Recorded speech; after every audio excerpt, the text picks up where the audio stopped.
सुभान अल्लाह, सुभान। क्या आप किस चीज को तलाश कर रहे हैं? जिंदाबाद। और हम इस चीज की, हमारी जमात इस चीज के मुखालिफ नहीं कि हमारी जमात में आईएएस ना हो, आईपीएस ना हो।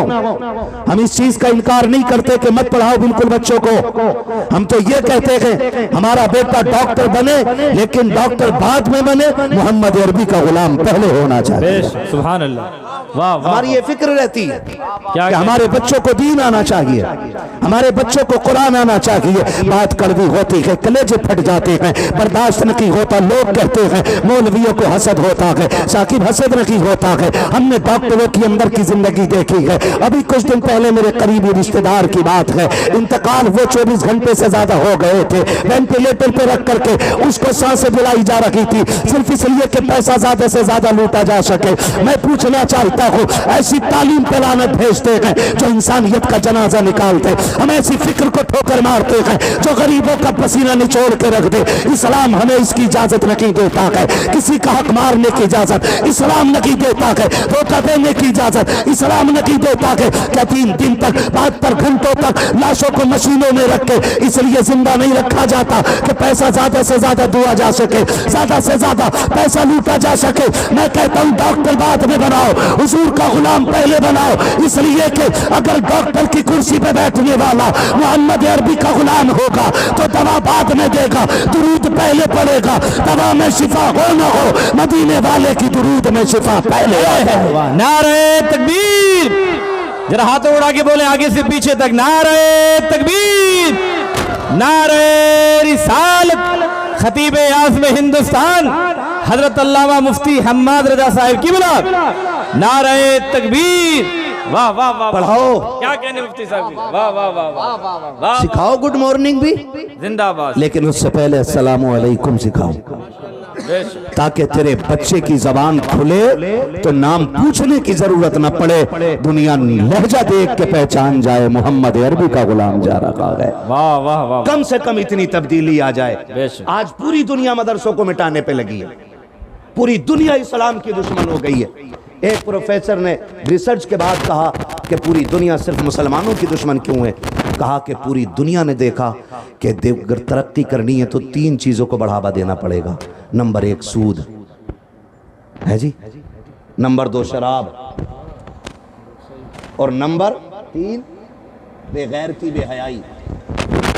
इस्लाम इन 3 चीजों से रोकता है। इस्लाम इन 3 चीजों से रोकता का इस्लाम मिटा दो, फिर लूट खुल के गरीबों को लूटा जाएगा। बेटियों से चिढ़ क्यों? इसलिए कि पूरी दुनिया की कौमों का जायजा ले लो, जितनी पर्दे में इस्लाम की बेटियां मिलेंगी किसी मजहब में उतना पर्दा नजर नहीं आएगा। इसलिए हमारी बेटियों को टारगेट किया जा रहा है, उनको मारा जा रहा है। परसों की रिपोर्ट है, परसों 24 घंटे के अंदर 10 से ज्यादा मुस्लिम बच्चियों को कत्ल किया गया है। अल्लाह। उनमें वो भी शामिल हैं जिन्होंने गैरों से निकाह करने का इनकार कर दिया, और वो भी शामिल है जिन्होंने गैरों से निकाह कर लिया। लेकिन अभी हमारी खसाबी पे फर्क नहीं आया है, अभी हमारी मूंछ का चिराग नीचे नहीं हुआ है, अभी हमने अपनी अना का गला नहीं घोटा है। क्यों? क्योंकि अभी आग हमारे घर तक नहीं आई है। अगर अब भी बेदार नहीं हुए तो फिर बहुत ज्यादा इंतजार करने की देर नहीं है, थोड़ी देर लगने वाली है कि ये आग आपके दरवाजे तक आने वाली है। अब भी जाग जाओ और उस रविश पे आ जाओ जो रविश मजहब इस्लाम ने अता की है। बुरा ना मानिएगा, हमारे मदरसों को नुकसान इतना गैरों से नहीं पहुंचा जितना अपनों से पहुंचा है। सही। चलो मेरे साथ कोर्ट में तुम्हें दिखाऊं। मदरसों के खिलाफ अगर मुकदमे सबसे ज्यादा किसी ने किए हैं तो मुसलमानों ने किए। समझ रहे मेरी बात? सबसे ज्यादा हमने मदरसों के खिलाफ मुकदमे किए हैं। मदरसों को बंद कराने की सबसे ज्यादा कोशिशें हमारी हैं।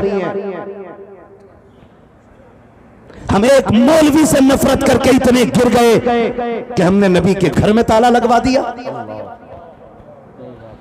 फैसला कर, कौसर का मालिक कौन है, महशर का मालिक कौन है, जन्नत का मालिक कौन है, पुलसिरात से कौन गुजारेगा?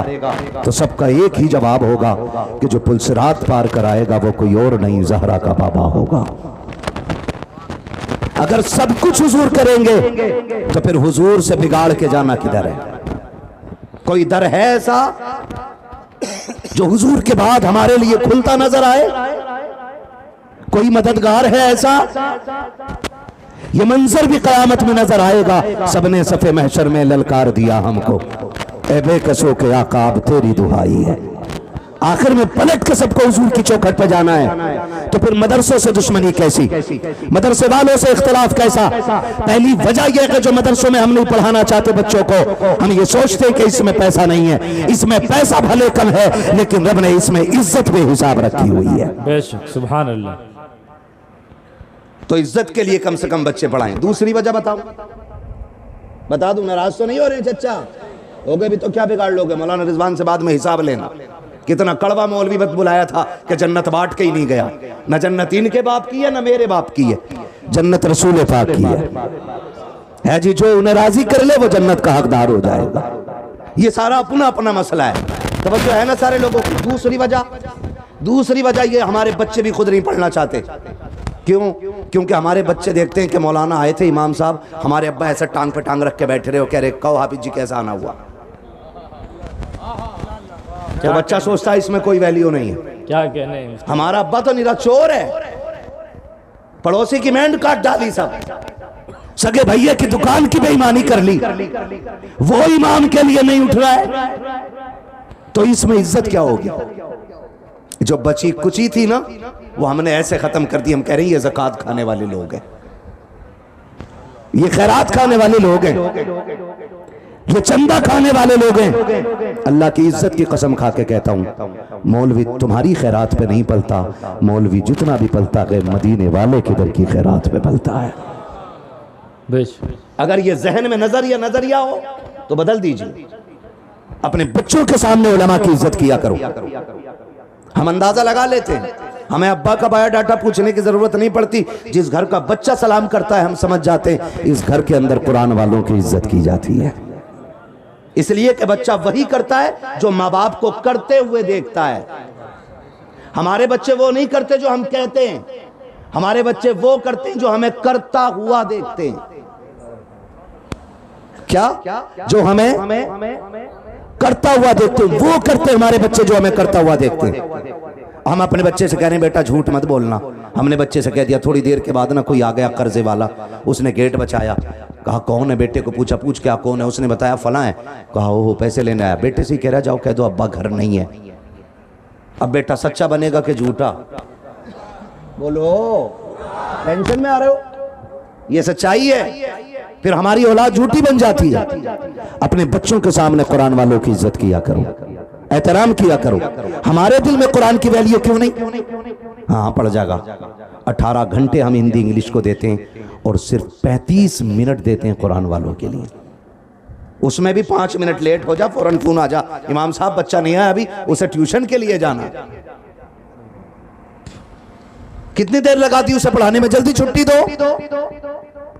आधा घंटे के अंदर बच्चा हमारा घर में चाहिए।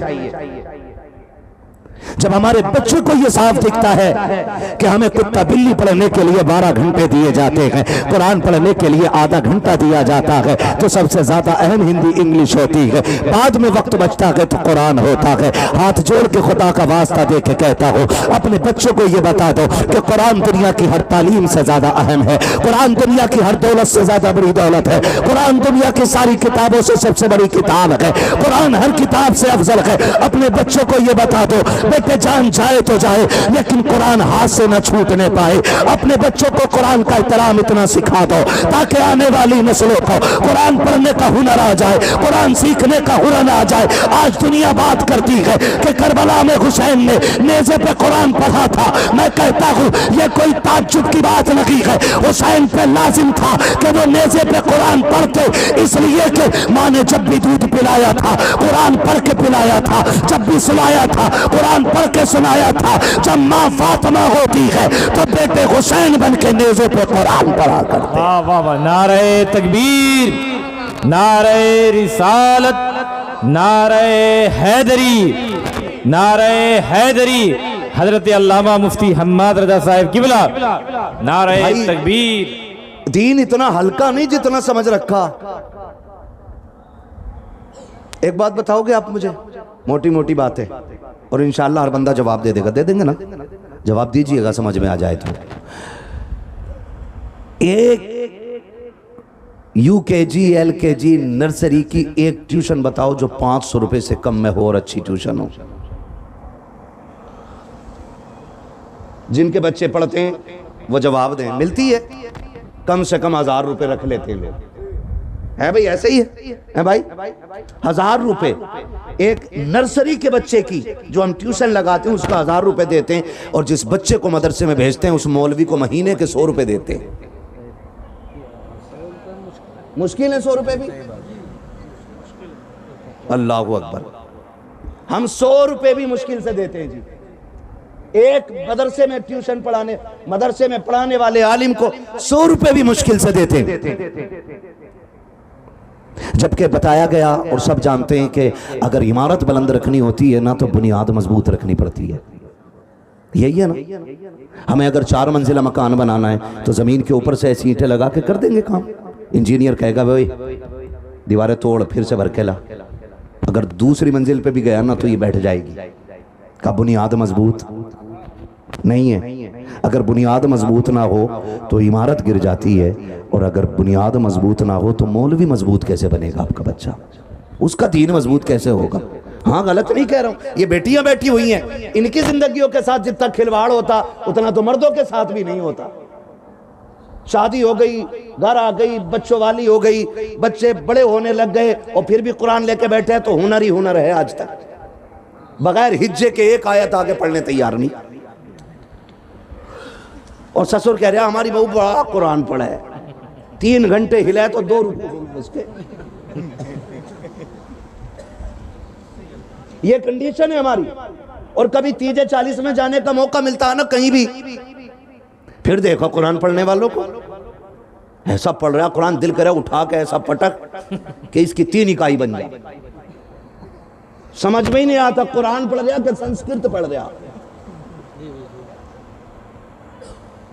हाँ, ये हमारे कुरान की तालीम है। और मजाल है इमाम खुतबे में 3 मिनट ज्यादा कर दे। जिसकी आज तक तहियात याद नहीं है वो कह रहा है इमाम रखने का ना भी टाइम का पाबंद नहीं है, इसे निकाल दो। ये 2 कौड़ी के आदमी की जबान होती है। जिसे कलमा दुरुस्त याद नहीं वो फैसला करता है कि इमाम कौन बनेगा। कयामत कब आएगी? अगर जागिल फैसला करने लगे कि किसके पीछे नमाज होगी और किसके नहीं, तो मत पूछ कयामत कब आएगी, समझ ले कयामत तेरे दरवाजे पे आके खड़ी हो गई है। आज हम कहां खड़े हो गए आकर के? आज सब रो रहे हैं कि मुसलमान परेशान है। मुसलमान दूसरों के सितम से नहीं, अपने अमाल की बुनियाद पर परेशान है, अपने अमाल की। हमारे घर में कुरान रखा हुआ तो है लेकिन कोई खोलने वाला नहीं है। 7 बंदे घर में हैं तो 14 मोबाइल तो हैं, लेकिन अगर 7 बंदे घर में हैं तो 3 से ज्यादा कुरान नहीं है। और वो 3 भी सिर्फ रमजान में एक आधा खुलता है उनमें का, बाकी 3 के 3 वो 11 महीने बंद रहते हैं। कोई है पूछने वाला बड़ा बूढ़ा? बेटे ये कुरान जुज़दान में कब से रखा है? किसी शोहर ने अपनी बीवी से पूछा ये जहेज में लेके क्यों आई थी? इसलिए कि वो नहीं पूछ सकता क्योंकि खुद जाहिल है।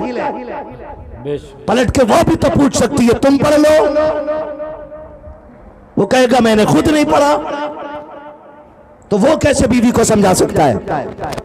मैं आज हर शख्स से कहना चाहता हूँ, खुदा का वास्ता, आप बेटियों के जहेज में कीमती दौलत दिया करते हो, फ्रिज अच्छी क्वालिटी का देते हो, वॉशिंग मशीन अच्छी कंपनी की देते हो, जितना सामान देते हो ये सोच के देते हो 10-12 साल बेटी का काम चलता रहे, नुकसान ना हो, साथ में गारंटी और वारंटी कार्ड लेकर के आते हो ताकि बेटी के जहेज में कोई दिक्कत ना आ सके। और फिर साथ में जब कुरान देने की बारी आती है एक खूबसूरत सा कवर तलाश करते हो, उस बक्से के अंदर कुरान को रखा जाता है, जहेज के सबसे ऊपर सजा दिया जाता है। खुदा की कसम खून के आंसू रोता है ये दिन जब बेटियां रुखसत होने लगती है, कुरान से पहले जहेज की तरफ हाथ जाता है। कोई कहता गाड़ी में लेकर के जाऊंगा, कोई कहता बेड इसमें उठा के रखो, कोई कहता फ्रिज मेरे हवाले कर दो, लेकिन कोई ये नहीं कहता है ये कुरान मेरे हवाले कर दिया जाए। आखिर में सबसे बाद में जिसको उठाया जाता है वो अल्लाह की किताब कुरान होता है। और जब कुरान को उठाया जाता है, कहा ठहरो जी, अब बेटी कुरान के साथ जा रही है, कुरान बेटी के साथ जा रहा है, बेटी कुरान के साए में तो आ गई, कुरान बेटी की गाड़ी में रख करके तो आ गया। जब जहेज उतारा गया, सास भी मुस्कुरा रही थी, ससुर भी खुशियां मना रहा था, बड़ा जहेज बेटे वालों ने बेटी वालों ने दिया है। इधर देखो दीवान का जवाब नहीं है, उधर देखो बेड का जवाब नहीं है, अलमारियां तो क्या है, पूरा फर्नीचर दे दिया है, सारे खुश हो रहे हैं। आखिर में एक बंदा कुरान लेके अंदर आता है, ये कुरान किधर रखा जाए। जैसे कुरान घर में आता है सास का चेहरा उतर जाता है, ससुर कहता इसको यहाँ क्यों लाए हो, घर में पहले से कई कुरान है, जाओ इमाम साहब को जाकर के दे दो, मस्जिद में रख दिया जाए ताकि किसी के काम आ जाए। अल्लाह की कसम खा के कहता हो, अगर कुरान से ज्यादा जगह घरों में जगह इसकी हो जाए तो समझो कयामत दूर नहीं है, कयामत तुम्हारे दरवाजों पे आ गई है। अगर चाहते हो कि जिंदगी आबाद हो जाए तो दौलत को ठोकर मारो, कुरान को सीनों से लगाना शुरू कर दिया। नारे तकबीर, जरा हाथों उड़ा के बोले नारे तकबीर, नारे रिसालत। खतीब आज़म हिंदुस्तान हजरत अल्लामा मुफ्ती हम्माद रजा साहब किबला, नारे तकबीर, जिंदाबाद जिंदाबाद। क्या कहने हैं, जिंदाबाद। जहेज से ज्यादा जरूरी है उनके सीनों में कुरान दो, जहेज से ज्यादा जरूरी है कुरान बेटियों के सीने में दे दो, क्योंकि जहेज का लाया हुआ 3 साल भी रखा रह सकता है। अगर बेटियों को कुरान पढ़ा के रुखसत कर रहे हो ना, तो वो जब भी मुसल्ले पे बैठेगी कुरान की कोई ना कोई आयत या रुकू जरूर पढ़ेगी। इसलिए कुरान दो बेटियों को भी, और बेटे खुदा के वास्ते तुम भी कुरान पढ़ लो, कुरान पढ़ लो। और पढ़ने की कोई उम्र नहीं है। अगर आप ये कहते मैं जवान हो गया जी, मैं कैसे कुरान पढ़ूं, उसी के लिए आपके जंगल में यह इदारा कायम किया गया है। आपको सुबह में वक्त नहीं मिलता तो शाम में आके कारी साहब के पास बैठो, इनसे कहो हमें दुनिया से ज्यादा कुरान से प्यार हो गया, हमें कुरान चाहिए। कुरान पढ़ो जवानों, हमारी सब मुश्किलों का हल कुरान में है, सारी आफतों से निजात का रास्ता हमें कुरान देता है। हम पढ़ें, कुरान की कदर करें। कुरान इतना सस्ता नहीं था जितना हमने समझ लिया। कुरान वाले मौलवी को 100 रुपए देने तैयार नहीं, इंग्लिश पढ़ाने वाले बंदे को हम 1000 रुपए देने तैयार हैं। क्या कुरान तुमसे कयामत में गिरबान पकड़ के पूछेगा नहीं, बता मैंने तेरा क्या बिगाड़ा था कि कभी तूने मुझे खोल के भी नहीं देखा था? ओ लोगों, हमारी असल जिंदगी मरने के बाद शुरू होती है। हमारी असल जिंदगी मरने के बाद शुरू होती है। सारे ही गुनाहगार हैं, मैं भी गुनाहगार, आप भी गुनाहगार, लेकिन रब बड़ा करीम है, रब बड़ा करीम है, उसकी रहमत के दरवाजे खुले हैं यार। ऐसे पढ़ लो इतना कुरान के कम से कम दुनिया सो रही हो तो हम कुरान लेके बैठ जाया करें। फरमाया गया कि जिन घरों में कुरान और नमाज नहीं पढ़ी जाती वो घर कब्रिस्तान होते हैं। हाँ, और जिन घरों में रात के सन्नाटे में तिलावत की जाती है वो घर आसमानों से भी साफ नजर आया करते हैं। ये लाइट आसमान तक जाते जाते खत्म हो जाती है, ये रोशनी खत्म, अंधेरा, लेकिन ये साफ साफ लिखा गया है कि जिन घरों में कुरान पढ़ा जाता है वो घर आसमानों से भी साफ नजर आते। कितने लोगों ने तैयारियां की, वजह सिर्फ क्या है कि नहीं नहीं हाफिज जी तो यहीं रहते हैं, इसकी क्या अहमियत है, इसकी क्या वैल्यू है? इसकी अहमियत पूछनी है तो पूछ मेरे मौलाए कायनात से, जिन्होंने इस कुरान को बचाने के लिए खानदान कुर्बान करा दिया। अगर इस कुरान की हमें पूछनी है तो पूछ बद्र के 313 सिपाहियों से, कि ये कुरान हम तक कैसे पहुंचाए। अगर पूछना कि कुरान की कदर क्या है, पूछ मेरे नबी के चचा हज़रत अमीर हमजा से कि कुरान की कीमत क्या लगाई गई है, तो आज भी उनकी कब्र से आवाज आती है, कुरान बचाने के लिए कलेजे चबाए जाएं तो कलेजे दे देना, कुरान मिटने न देना। क्या कहने, वाह वाह। क्या आज हमने ये कुरान की कीमत अदा की? वाह वाह। क्या आज हमने कुरान की इतनी हिफाजत की? मैं उन छछुंदरों की बात नहीं करता जिनका ये दावा है कि हम कुरान को मिटा देंगे, माज़ अल्लाह। तेरे जैसे 1450 साल में करोड़ों आए और मिट गए। कल भी मेरे मुस्तफा का लाया हुआ कुरान मौजूद था और आज है और कल भी रहेगा। ठेकेदारों, जमींदारों, अमीरों, तुम भी बोलो कल भी।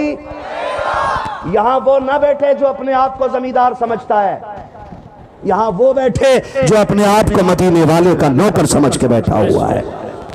ये याद रखिएगा, कुरान कल भी था, आज भी है और कल भी रहेगा। कल भी रहेगा। न एक नुक्ता घटा था, न घटेगा, न बढ़ा था, न बढ़ेगा, क्योंकि इस कुरान की हिफाजत के लिए अल्लाह ने इन लोगों के सीने का इंतखाब फरमा दिया है। सुभान अल्लाह। वाह। अगर आज ये एक बच्चा हाफिज कुरान बनाए ना, तो इसकी वजह ये नहीं कि खाली एक रात की मेहनत ऐसी थी, एक चारपाई मिली, लेटे और हाफिज बन गए। अल्लाह ने जिनके सीनों से कुरान की हिफाजत करानी थी ना, उनका इंतखाब आलम अरवाह ही में कर लिया था। बेशक बेशक, सुभान अल्लाह। वो आलम अरवाह में भी चुन लिए गए थे। कारी रिजवान साहब से कुरान की हिफाजत कराई जानी है, कारी मोहम्मद अली से कुरान की हिफाजत करानी है, हाँ हमें मुफ्ती हाशिम से कुरान की हिफाजत करानी है, उलमा से करानी है। ये लिस्ट पहले ही बन गई है। अब देखना तो यह है कि इसमें शामिल होकर नेकियों का हकदार कौन बनता है। क्या कहने, जिंदाबाद। असल ये था, अब इसमें शामिल किसको होना, ये इदारा है ना, मदरसा देखा है। अगर अब ना गए हो ना, तो जलसे के बाद एक चक्कर मदरसे का जरूर लगाइएगा।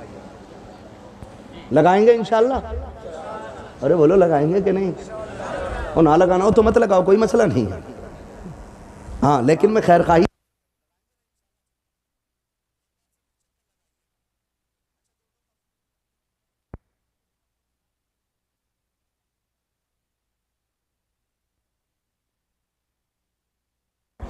एक इमाम साहब ने मुझे बताया, हजरत कई बच्चों का मुंह तो फजरबाद मैं ही धोता हूं। ये बटन आते हैं यहाँ पे, यहाँ लगा होता है, एक पाय चाहिए और एक यूं। हक हक। हाँ सही। और आंखें पूरी नहीं खुलती। इमाम साहब ने कह दिया फजरबाद आ जाना, मैंने बोला चल चल चल चल, हाफिज जी मारन ने, और उसे ऐसे ही चप्पल हाथ में ले निकल ले। तो कई लोगों ने बताया ऐसे ही खिदमतें इन लोगों की दीन के लिए खिदमतें। कभी आपने मुवाजना करके नहीं देखा स्कूल और मदरसे का? करके देखो, मैं आपको समझाऊं।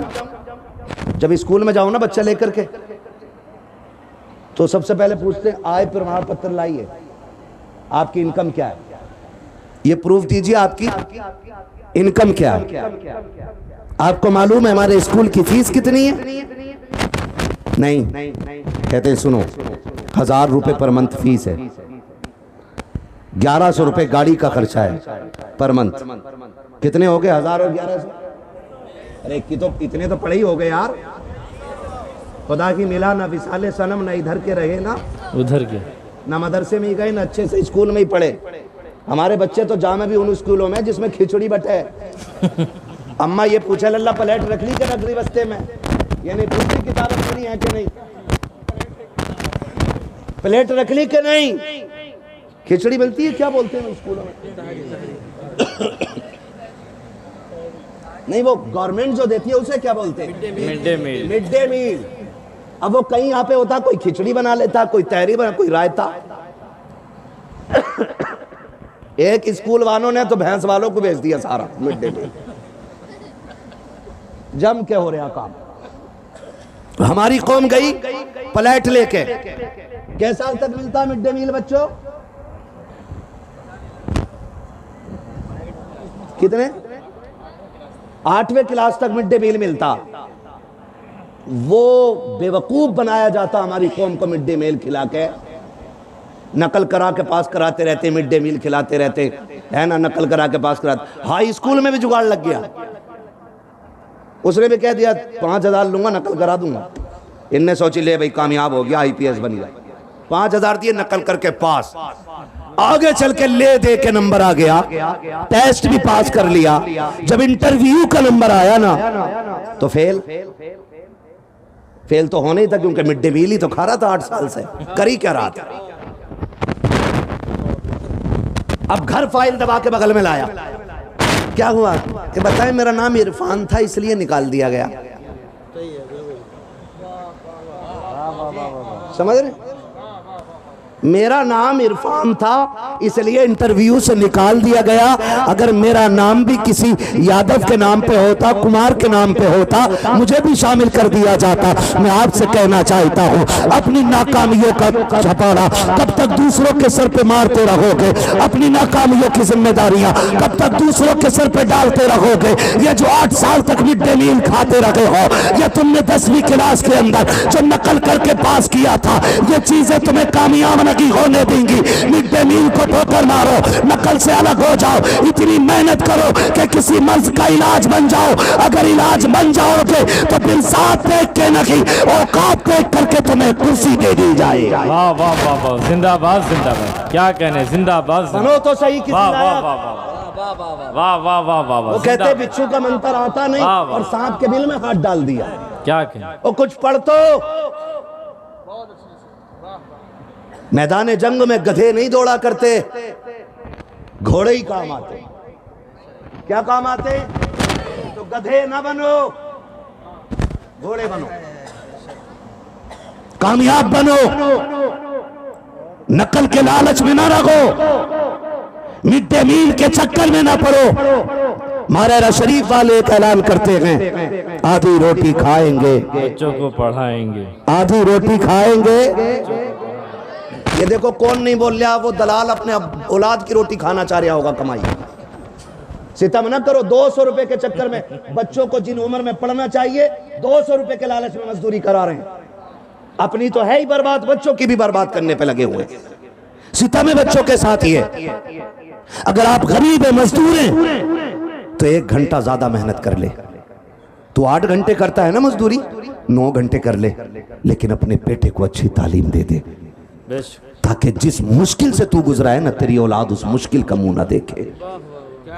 आज सबसे पीछे हमारी कौम है, सबसे जाहिल हमारी कौम है, सबसे बर्बाद हमारी कौम है। मोबाइल चलाने में 1 नंबर पे, रत जगहों में 1 नंबर पे, चिन्हरेबाजी में 1 नंबर पे, छिछोरेबाजी में 1 नंबर पे, छपड़ागिरी में 1 नंबर पे, पैसा कमाने में सबसे पीछे पड़ी है ये कौम, बर्बाद करने में 1 नंबर पे है। कब जागोगे तुम? 3 बजे तक मोबाइल के गेम में जागते रहते हो, 4 बजे तक यारों के साथ PUBG खेलते रहते हो, 6-6 घंटे नाले पे बैठे रहते हो। खुदा की कसम, अगर यही वक्त उठा करके इन अपने कीमती औकात को तुम अगर किताबों पे लगा दोगे, कोई IAS बनता नजर आएगा, कोई IPS बनता नजर आएगा, कोई BMS बनता नजर आएगा, कोई MBBS बनता नजर आएगा, कोई कारी बनता नजर आएगा, कोई आलिम बनता नजर आएगा, कोई मुफ्ती बनता नजर आएगा। और दुनिया देख के कहेगी इन्हें बुरा मत कहना, ये वो है जो निजाम 1400 साल पहले आया था, आज भी उसी निजाम को कंधे पे लेके आगे चल रहे हैं। वाह वाह वाह, नारे तकबीर, नारे रिसालत, उलमाए अहले सुन्नत, खतीबे आज़म हिंदुस्तान, नारे तकबीर, वाह वाह वाह वाह वाह वाह, जिंदाबाद जिंदाबाद, क्या कहने। पढ़ो, वाह वाह, पढ़ोगे बच्चे इंशाल्लाह। मेरे बच्चे जो फोन चलाते, मैं यकीन के साथ 100% कह सकता हूं, मेरे कहने से आप फोन छोड़ोगे तो नहीं, क्योंकि ये ऐसी बीमारी है जो छुटती तो है ही नहीं, अलबत्ता कम हो सकती है। मैं बच्चों मेरी तरफ देखो बेटे, छोटे बच्चे मेरी तरफ देखें, ए मेरे लाल इधर देख। मैं बात बताऊं आपको, बताऊं एक बात, अगर आप बचपन में फोन ज्यादा चलाओगे तो जवानी में भीख मांगने के भी लायक नहीं रहोगे। ये मेरी बात सुन लेना आप बच्चों, ये बात शायद तुम्हारे अब्बा ने ना बताई होगी, लेकिन मैं बता रहा हूं। अगर तुम आज मोबाइल चलाओगे ना तो जवानी में कोई भीख भी नहीं देगा, क्योंकि अब तो भीख भी QR कोड से ले रहा भिखारी। काबिल है, उससे को टूटे नहीं है तो कह रहे लो फोन पे कर दो, सही है भाई, होता है भाई, सिग्नल पे हम लोगों के साथ होता है, कई बार हुआ है। हाँ, तो कह रहा QR कोड पे डाल दो। अब आप समझ रहे हैं,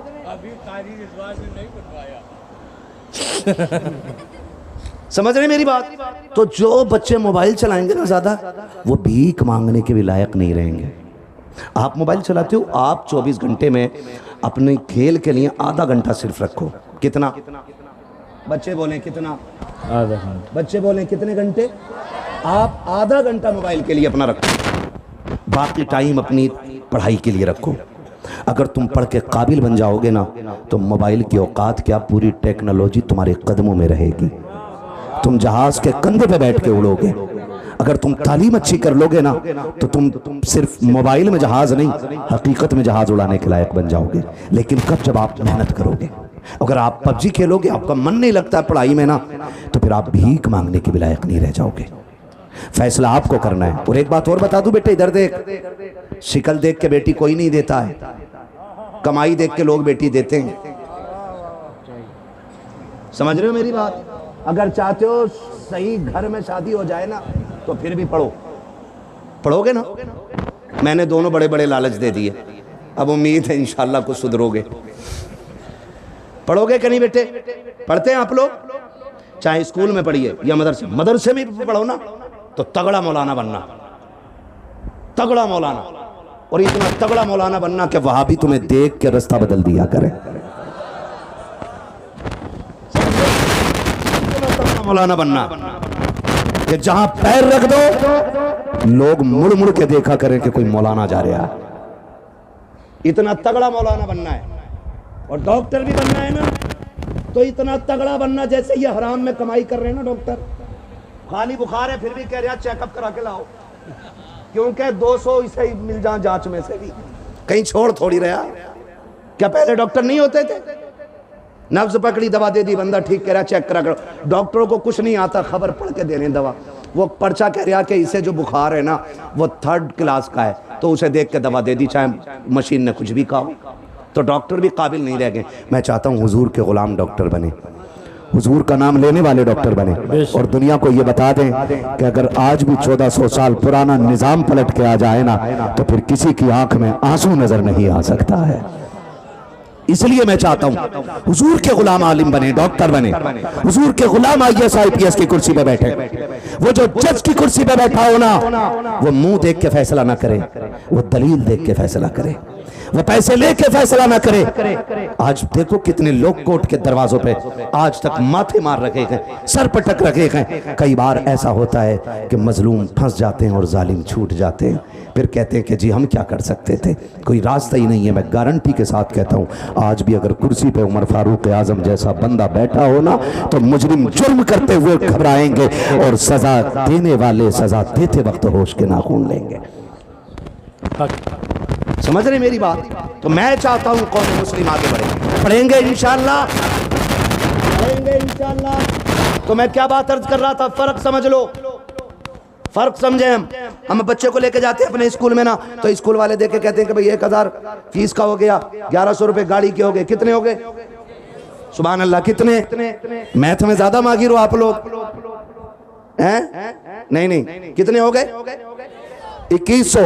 और का फिर प्लस कब किताबें 6000 की 6 महीने की। कितने हो गए?